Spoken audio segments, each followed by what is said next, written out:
pemuisi yang dekat dengan masyarakat. Melalui puisi, mereka menyampaikan isu-isu yang harus dihadapi oleh masyarakat.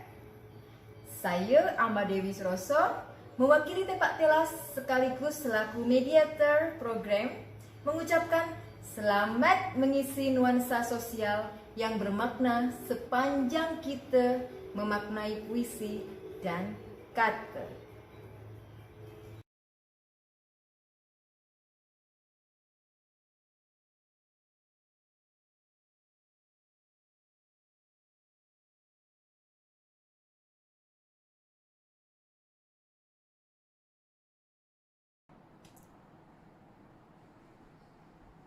Salam sejahtera. Saya merasa berbahagia bersama-sama dengan kawan-kawan penyair dalam acara membaca sosial dengan puisi atau social recital with poetry, anjuran Tepak Telas. Sebagai seorang penyajak dan penulis yang prihatin dan concern terhadap soal-soal persekitarannya, termasuk soal-soal sosiokultural, saya berasa bangga kerana dapat berkenalan dengan teman-teman penulis dan penyair, khususnya dari generasi baru yang berada bersama-sama dalam acara ini. Nama saya Raja Ahmad Aminullah. Terima kasih.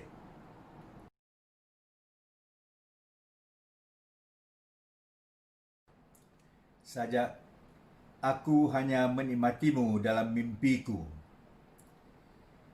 Betapa indahnya kebebasan itu, suara dalam bicara, meneguhnya persahabatan, meski dikelilingi dunia syarat dengan perseteruan yang diaturkan oleh tangan-tangan mereka. Aku ingin menikmati kejujuran yang bukan hanya diucapkan, di mana bicara melambangkan hati nurani dan kata-kata tidak berdusta. Betapa indahnya perayaan demokrasi itu, mengerjakan kebaikan dan kebajikan. Yang menang tidak dianggap panglima terkukur yang memerlukan persetujuan dan anggokan khalayaknya untuk setiap bicara dan perlakuannya. Sementara orang-orang yang tewas diperkirakan perlu dimusnahkan. Aku ingin menikmatimu, suasana yang asri dan nyaman, meskipun tidak bebas dari duri dan ranjau, kerana demikianlah realiti kehidupan. Tetapi duri tidak sampai melilit tubuhku, dan ranjau tidak sampai menusuk jantungku. Sungguh, aku ingin menikmatimu, tidak hanya dalam mimpiku. Betapa indahnya perhubungan dan persahabatan antara sesama insan yang terbina atas rasa hormat dan kasih, merentasi lautan waktu, lurah dan gunung kehidupan.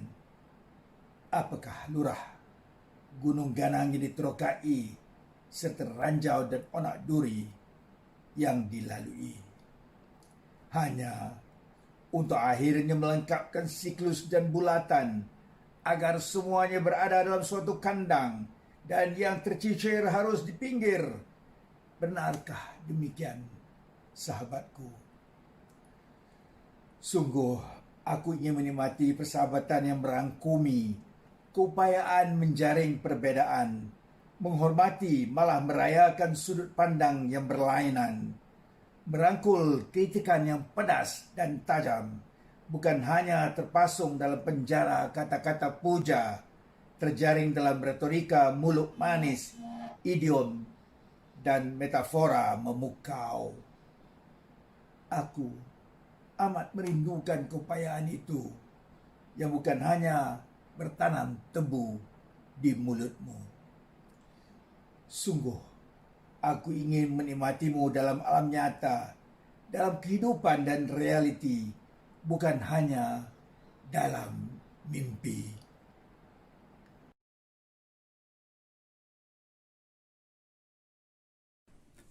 Halo, saya Didot Klasta Harimurti, orang biasa saja dari Indonesia.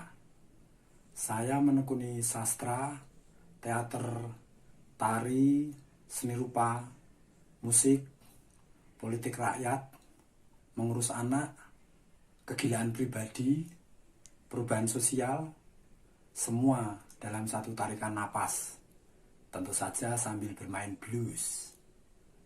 Kredo saya dalam berkesenian kira-kira, since the world is not always beautiful, art can be ugly. Salam.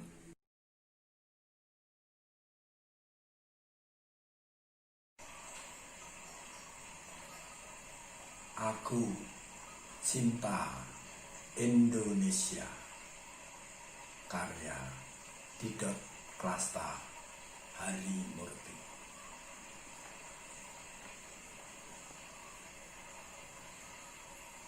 Aku cinta Indonesia. Rakyat kuat dan sederhana. Alam kaya penuh pesona. Budaya aneka warna. Negeri surga. Bisa kubisniskan semua. Aku cinta Indonesia. Demi rakyat, kubangun pabrik, membunuh sawah. Kalian bekerja, aku sang majikan. Buruh pusing kampung kumuh. Bos, pesta, istana. Ingat, upah murah itu rezeki. Tuhan yang atur. Amin.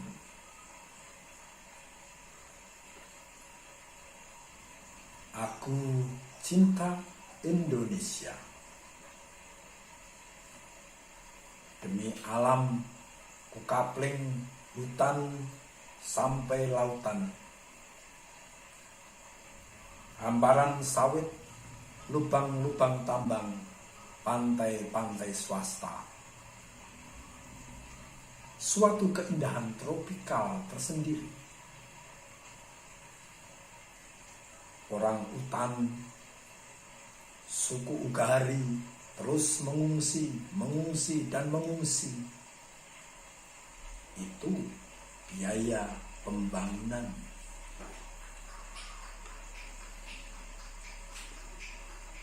Aku cinta Indonesia.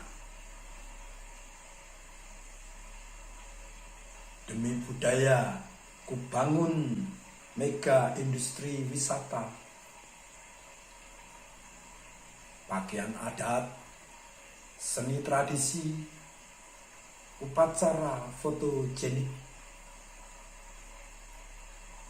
eksotis dalam majalah traveling kelas menengah. Masyarakat adat kehilangan ruang hidup, persetan kehidupan.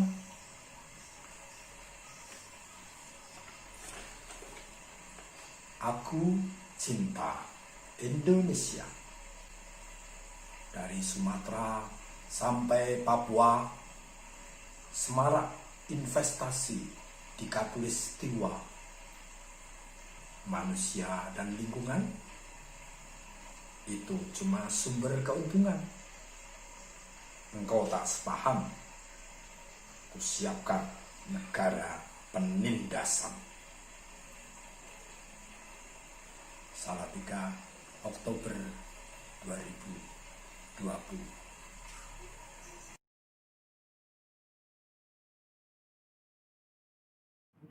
Hai, Assalamualaikum dan selamat malam. Nama saya Zainatul Syuhaida binti Abdul Rahman. Saya dilahirkan di Taiping, Perak dan sekarang saya menetap di Kuala Lumpur. Saya suka mereka, menulis dan juga membaca puisi.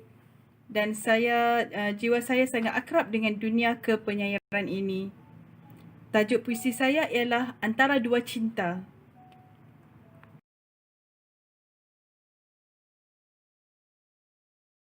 Antara Dua Cinta, karya Zainatul Syuhaida Abdul Rahman dari Malaysia.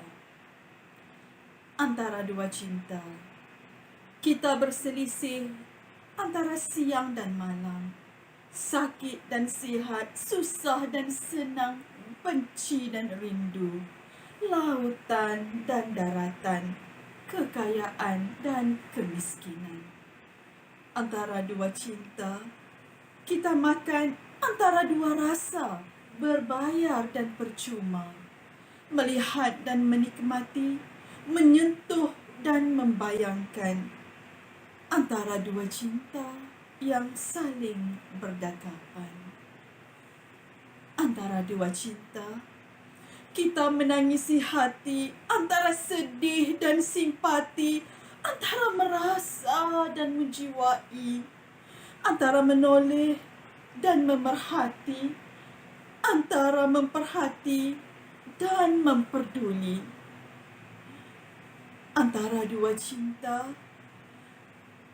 begitu mendekat ke rindu, terlalu mendesak untuk bersatu, membasuh segala keberitan lepas demi sebuah impian, menyusun kenangan demi kenangan, demi sebuah harapan. Cinta ini bukan sisa, cinta ini antara dua rasa, kepastian genggaman kata.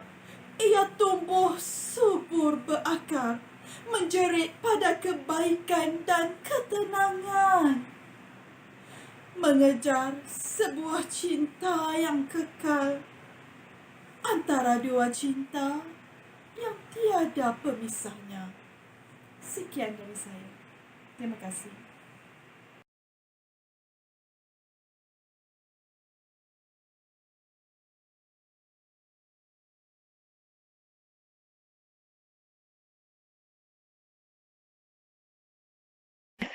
Menulis itu bisa dinikmati semua kalangan, dari kalangan yang memang bukan sastra, tapi dia bisa nyampe gitu. Itu keinginan saya sebenarnya dalam menulis gitu. Jadi nggak cuma kalangan yang pencinta sastra saja yang bisa memahami, Semua tapi lapisan ya. kalangan-kalangan awam, semua lapisan bisa nyampe, bisa merasakan, bisa juga mengajak mereka berpikir untuk bisa membuat sebuah perubahan. Iya. Gitu. Betul banget. Jadi nih satu lagi nih untuk semuanya nih, untuk semuanya. Menurut Anda, apakah puisi yang Anda ciptakan ini memiliki peran penting bagi perubahan sosial masyarakat? Siapa dulu nih? Mas Dugat dulu deh. Nah, kita harus rendah hati, Iya. tapi juga Hati. gini, kita harus rendah hati, tapi juga harus percaya diri dan optimis. Iya. Ya, artinya ketika saya melakukan sastra, saya melakukan teater, saya melakukan seni rupa, saya melakukan musik, semuanya itu satu, saya sendiri juga puas, tapi saya juga ingin itu ada seberapapun ada efeknya ke masyarakat. Nah, dalam konteks rendah hati ya saya nggak akan mau terlalu ambisius bahwa sejauh ini yang saya lakukan adalah gini. Tapi dalam konteks saya harus percaya dengan apa yang saya lakukan, pasti tindakan dengan maksud baik itu akan memunculkan sesuatu yang baik. Iya. Jadi dalam konteks optimis, ya karena segala sesuatu yang saya lakukan itu orientasinya pada akhirnya itu adalah ini masyarakat ini nggak asik, harus ada perubahan. Saya optimis pasti perubahan itu pasti akan terjadi. Ya. Tentu saja kan saya kan hanyalah bagian kecil dari banyak sekali yang bergerak. Sadar atau tidak itu sebenarnya adalah sebuah sinergi yang kemudian akan memunculkan sesuatu yang lebih baik. Loh iya loh. Hari ini dunia ini seperti apa itu tergantung kita semuanya. Kalau misalnya dunia ini isinya berapa miliar ya? 9 miliar misalnya. Hari ini seperti apa itu tergantung kemarin ini kita masing-masing orang 9 miliar itu ngapain loh. Jadi efek kita nggak cuma kampung, efek kita global. Gitu. Oke, makasih Mas Didot. Tapi tentunya kita tetap berpegang pada visi kita ya, bahwasanya sebagai pelaku seni apapun itu disiplinnya, tetap visi untuk mendekatkan diri kepada masyarakat, gitu kan? Betul, iya, betul sekali. Ya. Untuk Kak Aida nih, halo Kak Aida. Ya. Okey, untuk diri saya sendiri, apabila saya menulis, biasanya apa yang saya nak sampaikan, maksudnya saya menulis dari hati dengan ikhlas untuk diri sendiri. Menulis mesti dengan keikhlasan, bukan saya tidak pernah menulis untuk atas tujuan yang lain, tetapi untuk diri saya sendiri. Maksudnya dalam kata di sini, kebanyakannya bentuk penulisan karya saya sendiri adalah memujuk hati saya dan memujuk diri saya, ya. Memujuk hati dan memujuk diri saya yang ada kena mengena dengan masyarakat. So dalam konteks ini mengatakan bahawa ketika saya memujuk diri saya sendiri, saya membantu meredakan keadaan runsing masyarakat juga. Jelas ya, contohnya begini ya. Saya mesti, contohlah begini, sesungguhnya aku harus berdiam diri, ya. Walaupun siang itu memberitahu sesuatu yang genting sedang berlaku dan malam itu memelukku di dalam kepanasan, tetapi aku harus duduk diam dan berdoa dan berharap semoga hari esok hujan akan turun dengan lebatnya. You see? So bermaksudnya konteks di situ, sebenarnya saya memujuk diri saya dan dalam masa yang sama hujan itu apabila turun bukan terkena kepada saya juga, betul, kepada seluruh manusia. Ini saya konteks, saya bercakap ya dalam konteks era pandemik sekarang inilah, masalah kita begini ya. Ada puisi-puisi saya kebanyakannya begitu. Ya, jelas ya? Ya, jelas. Ya, dan maksudnya saya memujuk hati saya bahawa saya juga harus bersabar dan apabila hujan turun dengan lebatnya, ya, apabila malam itu bertukar, malam bukan saya seorang yang menikmati malam. Seluruh dunia, seluruh manusia menikmati malam itu, betul. So apabila kata malam itu membakar, permasalahan itu bukan saya yang rasa. Satu dunia merasakan COVID-19 ini contohnya, ya. Dan apabila saya kata, okey, kita hanya boleh berharap semoga hujan turun dengan lebat dan memeluk kita sedingin-dinginnya. Maksud saya memujuk hati saya dan dalam masa yang sama, okey, mungkin ada pengkarya atau pendengar yang lain berharap, apabila orang membaca karya saya, hati mereka juga akan turut reda. Bagi saya, sekiranya itu berlaku di dalam masyarakat, alhamdulillah. Bermaksudnya, saya tidak bermujuk langsung seperti, bersabarlah, apa kita nak buat, ini ujian Tuhan. Betul. Itu perkataan yang berlangsung. Kebanyakannya karya-karya saya semuanya berlapik. Ini yang saya maksudkan, ya. Okey. Terima kasih Kak Aida. Oke. Untuk Mami, untuk Mbak Eni. Iya. Apa tadi ya? Oh iya, pasti tentu. Sorry, ini anakku. Oke. Jadi nggak apa-apa. Wow, banyak jadi, banget. Kalau tentang apakah kita ada keinginan ada bentuk perubahan, ya sepakat dengan Mas Didot tadi bahwa kita harus percaya diri, sekecil apapun yang kita lakukan, insya Allah mungkin akan diterima orang, mendapat perubahan bagi orang meskipun satu orang, ya. Gitu.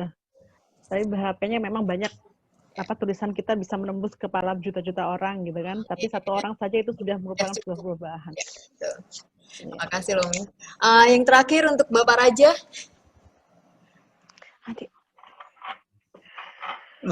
Terima kasih. Saya merasa beruntung. Saya merasa beruntung. Boleh dengar kan? Boleh. Boleh dengar? Boleh. Beruntung dalam berpartisipasi dalam bicara pada pagi ini kerana banyak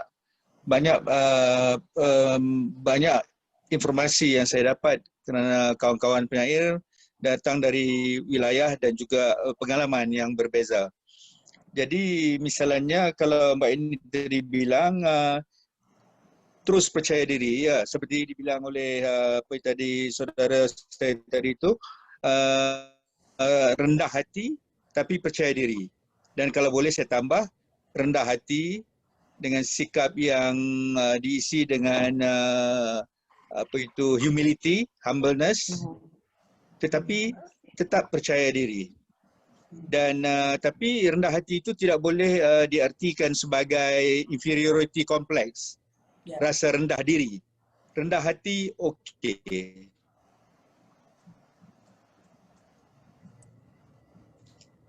Dan berkenaan dengan ada sentuhan berkenaan generasi baru adalah sentuhan saya dengan generasi baru di Malaysia misalnya. Saya mempunyai optimisme bahawa mereka adalah antara yang akan mengisi ruang-ruang penulisan di masa depan. Mereka sedang mengisinya sekarang dengan penulisan mereka yang pelbagai.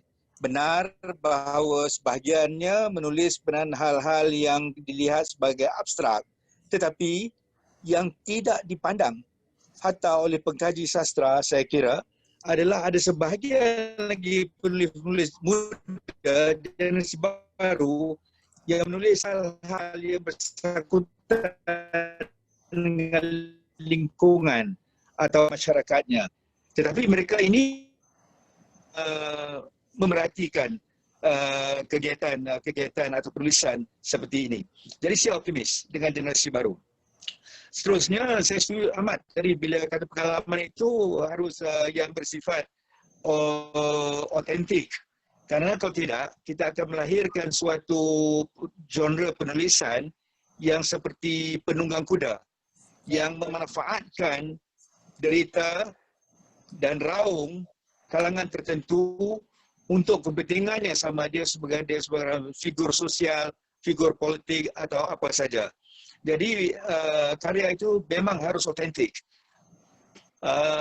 Hanya sama ada kita dapat 100% authenticity sebagaimana penulis-penulis tanah air di Malaysia tahun 50-an dan 60-an, kerana rata-rata mereka berada dari kalangan apa yang disebut sebagai golongan masyarakat bawahan.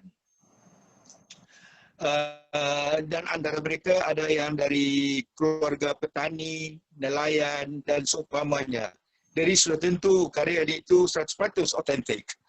Tapi by the 1980s di Malaysia misalnya, kerana negara berkembang maju, jadi kelihatannya penulis sudah banyak yang dari kalangan masyarakat urban dan dari masyarakat yang ditafsirkan sebagai kelas menengah, golongan yang affluent ataupun hampir affluent. Jadi mereka ini barangkali kurang sentuhan dengan realiti masyarakat. Jadi barangkali realiti kafe-kafe lebih bererti bagi mereka. Saya tidak akan mengkritik hal itu, kerana itu juga adalah realiti sosial yang baru. Tetapi apa yang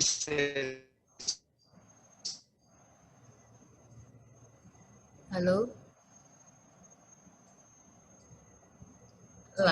Sinyal jelek. Sinyal buruk ini. Halo Bapak? Halo? Halo Pak? boleh dengar? Oh boleh. Sekarang boleh.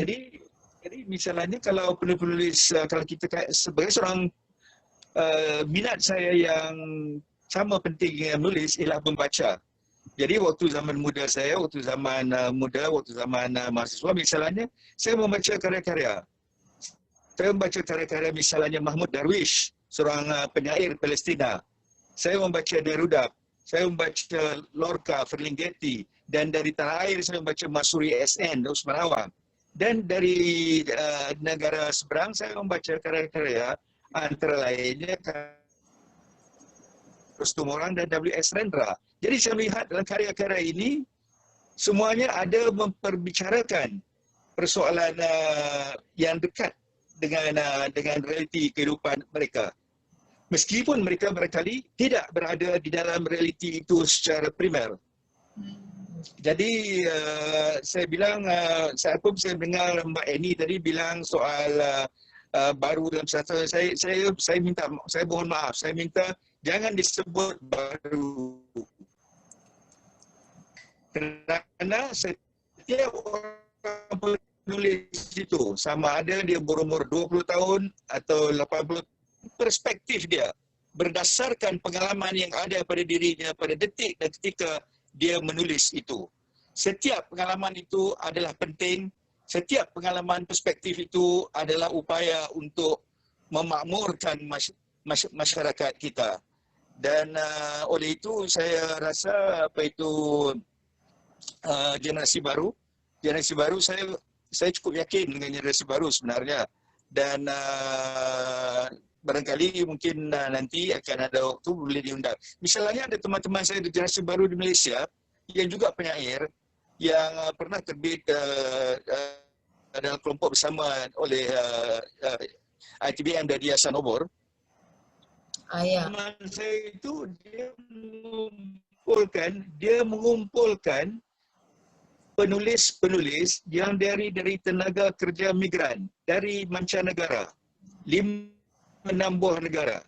Wow. Dia mengumpulkan puisi-puisi yang ditulis dengan mereka. Sudah tentu puisi itu apabila saya membacanya, I was blown out. My mind was blown out. Saya merasa begitu apa istilahnya ya? Saya merasa ini sesuatu yang bagus sekali. Maksudnya bagus dari kita membaca, walaupun realiti kehidupan itu satu yang lain ya. Tapi mereka menceritakan bukan hanya soal realiti sosial dari segi ketidakadilan ataupun penindasan dalam ruang kerja, tapi juga rasa a sense of longing, rasa kehilangan intimasi atau kedekatan dengan keluarganya yang berada di beberapa buah negara di Asia yang lain. Jadi saya kira ya, I am hopeful for the younger generation. Seperti kawan-kawan yang lain, saya optimis bahawa dunia sastra ini ya mungkin dia tidak dapat mengubah seperti mana yang kita inginkan, tapi kalau kita nak inginkan perubahan yang total, masuk saja ruang lain, masuk saja ruang politik atau ruang lain ya, kalau ingin perubahan yang total. Walaupun saya sendiri amat antipati ya pada dunia politik, tetapi maknanya ruang sastra ini saya rasa penting, ruang penulisan ini penting. Kita berusaha. Yang penting bagi diri saya adalah upaya saya, my efforts, usaha saya. Kejayaan itu biarlah perubahan masyarakat dan ketentuan takdir dan ilahi yang menentukan. Terima kasih. Terima kasih Pak Raja, terima kasih Kak Aida, terima kasih Mas Didot, terima kasih Mbak Eni. Obrolan ini sebenarnya maunya saya tambah lagi karena banyak menimbulkan keingintahuan yang lebih lagi, tetapi waktu sudah habis, kita udah jam 12, sudah 2 jam, tidak terasa. Mungkin kita akan diskusi lagi ya dalam acara yang lain, acara sastra yang lain. Ya, karena saya berharap ini bisa bersambung lagi dengan kawan-kawan yang ada di sini, karena saya berharap masih banyak wacana yang akan kami dapatkan dari generasi muda ini. Ya, terima kasih banyak atas waktu, pikiran, tubuh, hati yang telah dicurahkan di Zoom ini. Saya mengucapkan banyak-banyak terima kasih. Selamat siang. Salam budaya.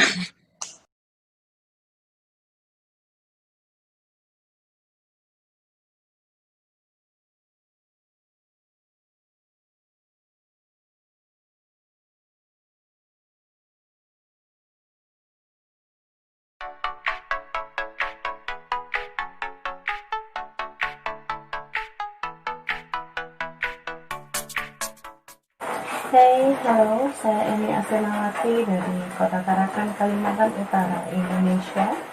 Saya adalah seorang ibu rumah tangga yang masih aktif berkegiatan kesenian sejak 20 tahun yang lalu, yang mana khususnya di bidang teater dan performance art, dan besar di komunitas-komunitas teater lokal di Jawa Timur.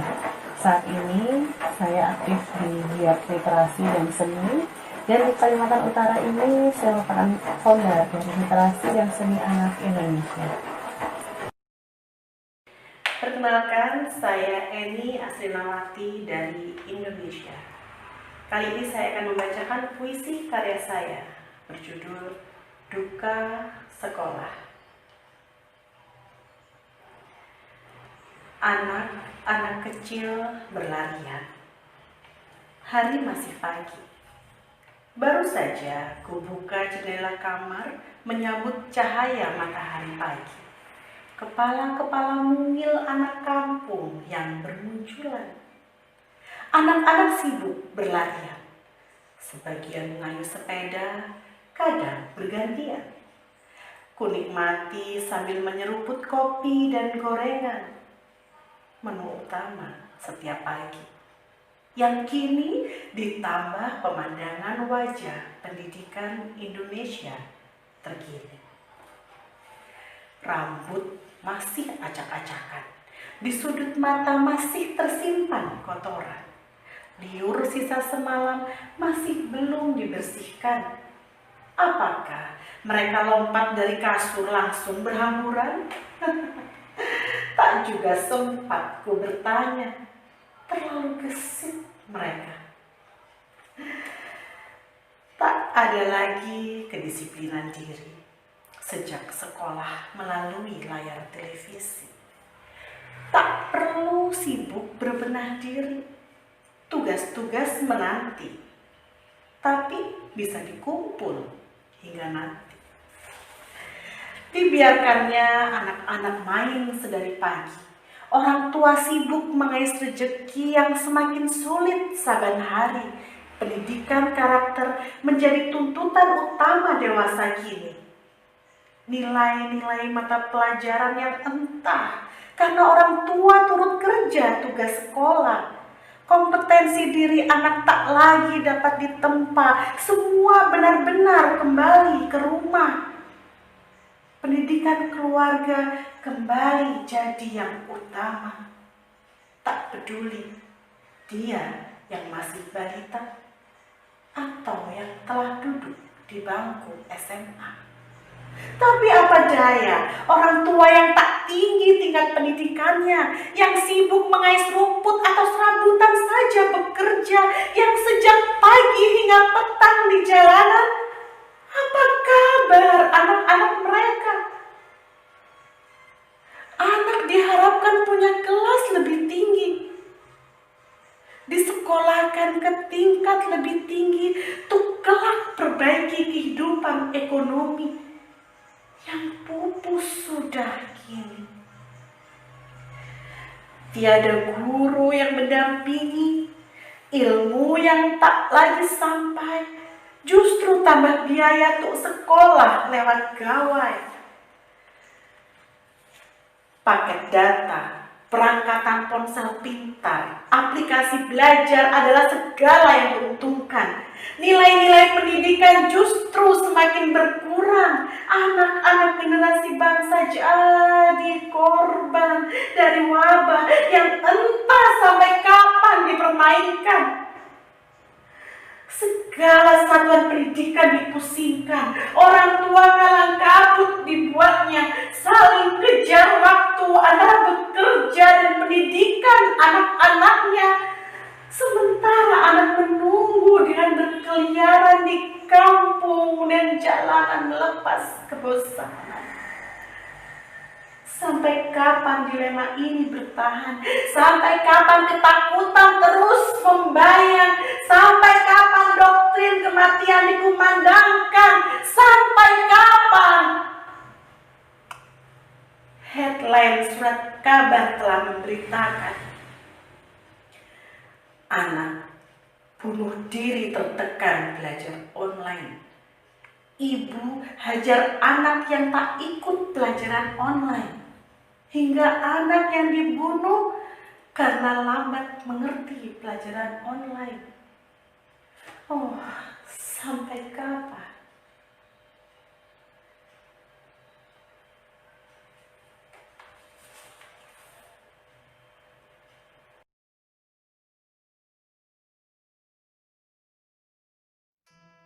Hai, salam sejahtera, salam budaya. Nama saya Api Husin, berumur 30-an, berasal dari Temeloh, Pahang, Malaysia. Saya mula berkecimpung dalam dunia sastra masih baru, terutamanya dalam puisi. Jadi tidak banyak pengalaman yang dapat saya kongsikan. Harapan saya untuk puisi adalah supaya puisi itu tidak hanya dibaca tapi dirasa, dan setelah dirasa moga ia dapat memberi sedikit getar kepada orang yang membacanya. Terima kasih.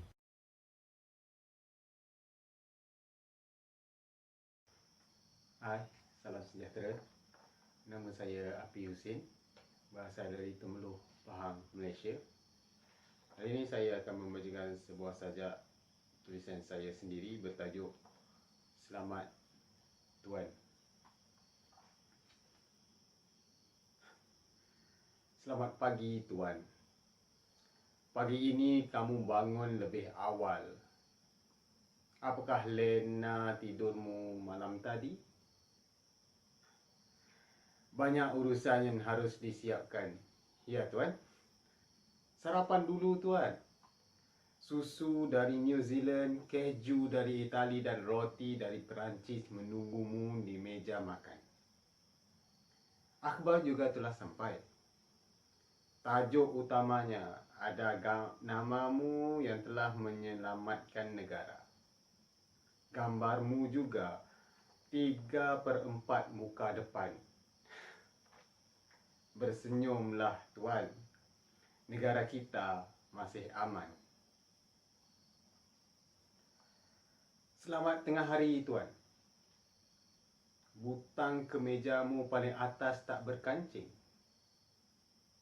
Panas Tuan. Penghawa dingin 10 kuasa kuda tetap membuatmu berpuluh. Apa yang dirunsingkan itu Tuan? Sudah masuk waktu makan tengah hari sekarang. Mejamu telah ditempah. Makan dahulu. Ada tetamu dari luar negara menunggumu. Hari ini menunya stik lembut dan wine manis. Jangan lihat keluar Tuan. Nanti ada kanak-kanak menghampirimu meminta sedekah. Untuk sekolah pondok katanya. Jangan peduli Tuan. Negara ini sudah punya pendidikan terbaik. Walaupun Tuan berkelulusan luar negara. Rakyat pandai-pandai belaka. Makan dengan aman Tuan. Tetamumu ingin melabur meningkatkan ekonomi negara. Selamat petang Tuan. Sudah minum petang? Kod bulu rusamu tertinggal di pejabat. Jangan pulang dulu. Jalan raya sedang sesak. Jika Tuan pulang sekarang, jalan raya akan bertambah sesak. Berliburlah dulu. Lupakan masalah negara. Esok baru Rabu. Negara kita masih stabil. Kan Tuan?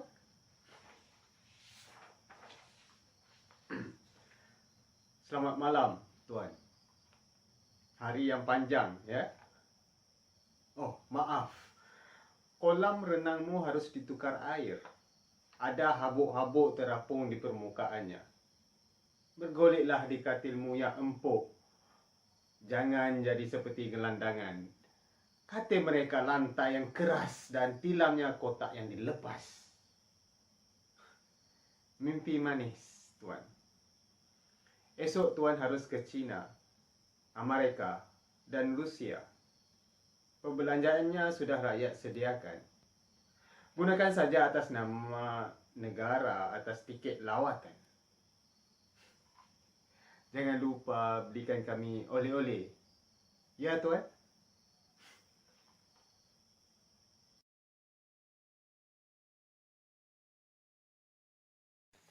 Perkenalkan, Nama saya Caroko Trihananto, biasa dipanggil Turahananto. Saya seorang seniman yang lebih fokus pada dunia teater, dan saya juga memiliki beberapa grup teater. Salah satunya adalah Teater EKS Surakarta dan satu komunitas Rumah Kreatif Artura, di mana saya bersama teman-teman melakukan kegiatan terutama di fokus terhadap seni teater itu sendiri. Terima kasih.